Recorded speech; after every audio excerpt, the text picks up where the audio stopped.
할렐루야. 3월 31일 금요일 함께하는 교회 아침 큐티를 시작하도록 하겠습니다. 오늘 우리가 함께 볼 본문은 마태복음 26장 1절부터 16절까지 말씀입니다.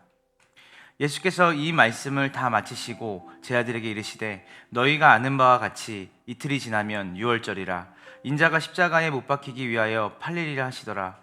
그때의 대제사장들과 백성의 장로들이 가야바라 하는 대제사장의 관정에 모여 예수를 흉계로 잡아 죽이려고 의논하되 말하기를 밀란이 날까 하노니 명절에는 하지 말자 하더라. 예수께서 베다니 나병 환자 시몬의 집에 계실 때에 한 여자가 매우 귀한 향유 한 옥합을 가지고 나와서 식사하시는 예수의 머리에 부으니 제 아들이 보고 분개하여 이르되 무슨 의도로 이것을 허비하느냐, 이것을 비싼 값에 팔아 가난한 자들에게 줄 수 있었겠도다 하거늘 예수께서 아시고 그들에게 이르시되 너희가 어찌하여 이 여자를 괴롭게 하느냐, 그가 내게 좋은 일을 하였느니라.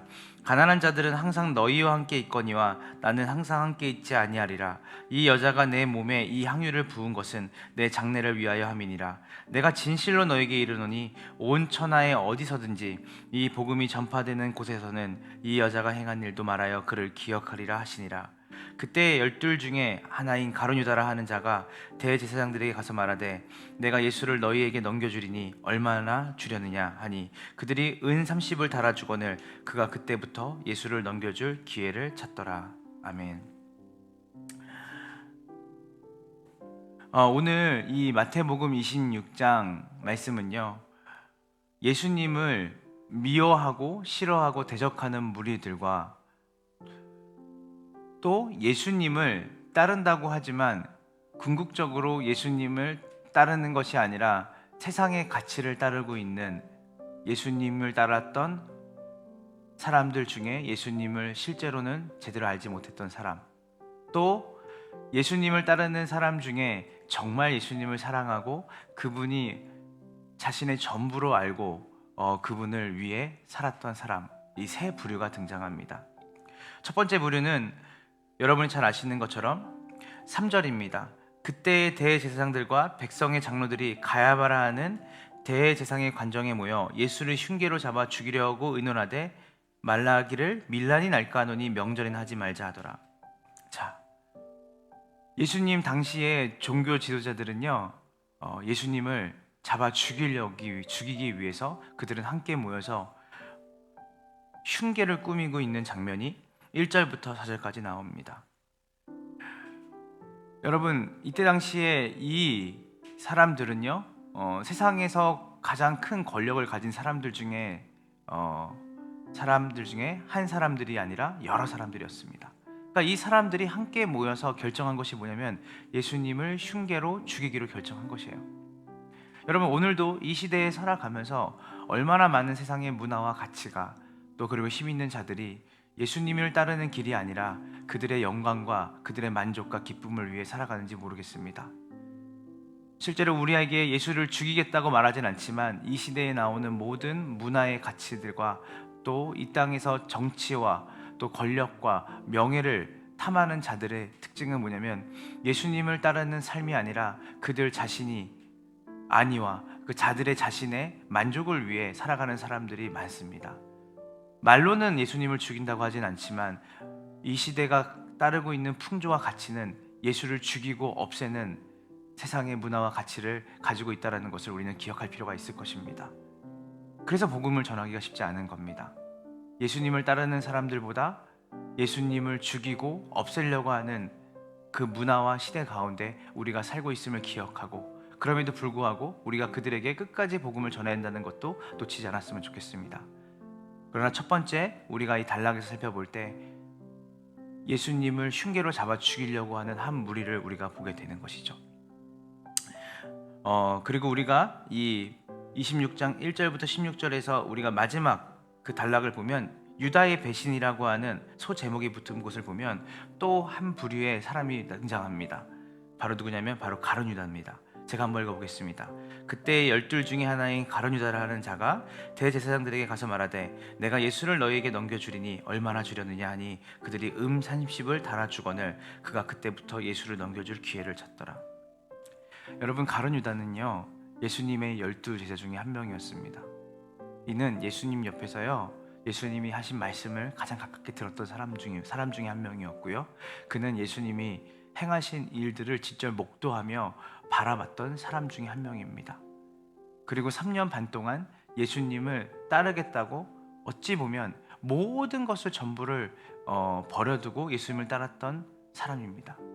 저는 오늘날 우리가 예수님을 따른다고 하면서도 여전히 결정적인 순간에 예수님보다 자기의 만족과 유익을 위해 예수님을 너무나 쉽게 버리는 사람들을 보곤 합니다.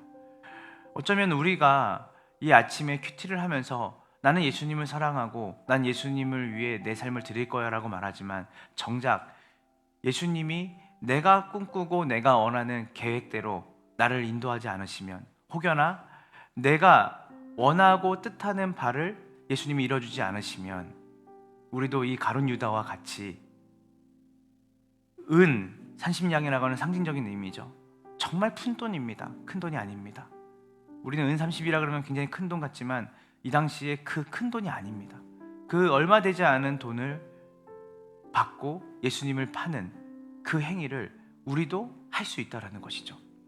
어쩌면 우리는 우리의 신앙을 살펴볼 때 바로 이 세 분류의 사람들 중에 우리는 가룟 유다의 그 행동과 그의 모습 속에서 정작 우리는 예수님을 따른다고 하지만 가룟 유다와 같이 예수님을 배신하는 삶을 살고 있지는 않은지, 어쩌면 우리는 예수님을 우리의 목적과 뜻을 이루기 위해 우리가 예수님을 이용하는 건 아닌지를 살펴볼 필요가 있을 것 같습니다.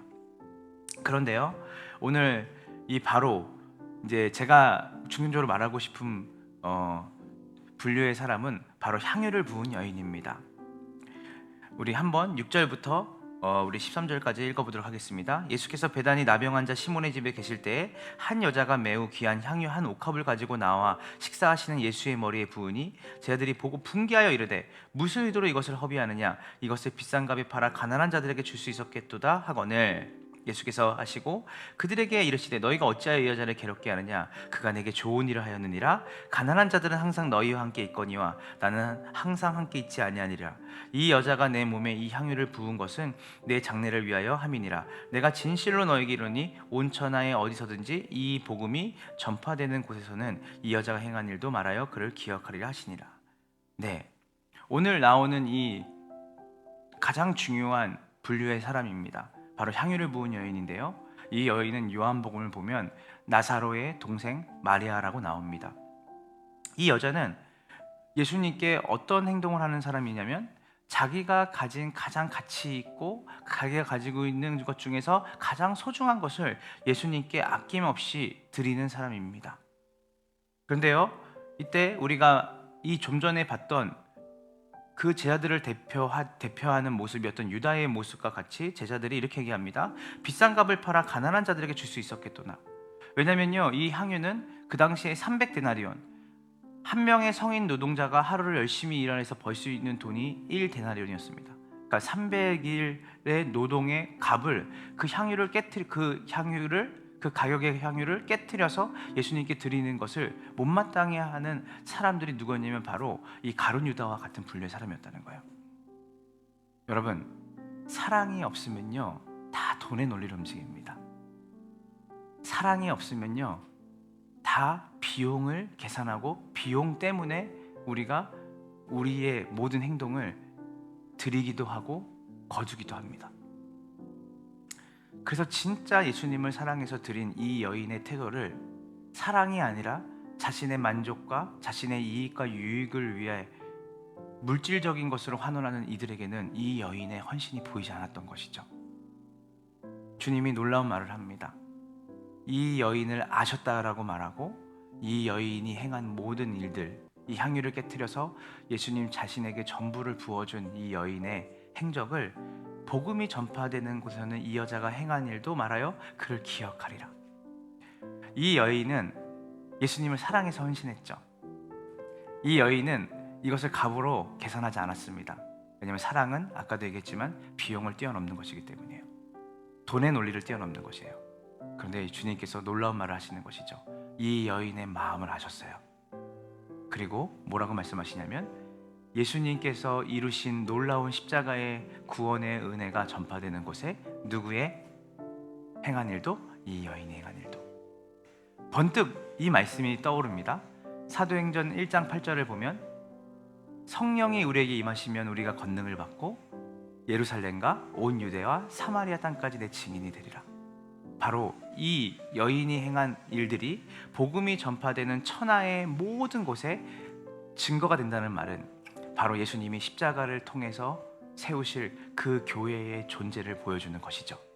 저는 오늘 이 복된 금요일 아침 이 큐티를 참여한 함께하는 모든 교회 성도들이 세상의 가치를 따라 살아가는 대제사장 같은 분류의 사람들이 아니라 또 예수님을 따른다고 하지만 여전히 자신의 삶의 가장 중요한 가치가 돈이 되고 물질이 되고 자기의 삶에 만족이 되어지는 그 가치로 예수님을 따르는 자가 아니라 오늘 이 마리아와 같이 자신의 전부를 아낌없이 예수님을 사랑해서 드릴 수 있는 그 분류의 사람으로 여러분을 통해 예수님의 가치가, 예수님이 행하신 그 놀라운 복음의 은혜가 여러분을 통해 여러분이 살아가는 삶의 터전에 전파되기를 간절히 소망합니다. 함께 기도하겠습니다. 하나님 감사합니다. 오늘 마태복음 26장 1절부터 16절의 말씀을 통해 주님께서 원하시는 사랑, 또 주님께서 십자가를 통해서 세우시고자 하는 교회의 모습이 어떤 모습인지를 우리가 보게 됩니다. 하나님, 우리가 이 당시에 종교주의자들과 같이 행동하지 않고 또 가룟 유다와 같이 행동하지 않고 오직 예수님께 자신의 전부를 아낌없이 드린 그 마리아와 같은 순전한 사랑으로 주님께 나아가고 주님께 우리의 전부의 삶을 드릴 수 있는 귀한 헌신과 결단이 우리 함께하는 교회 모든 성도들에게 있을 수 있도록 인도하여 주시옵소서. 감사드리며 우리 구주 예수님의 이름으로 간절히 기도합니다. 아멘.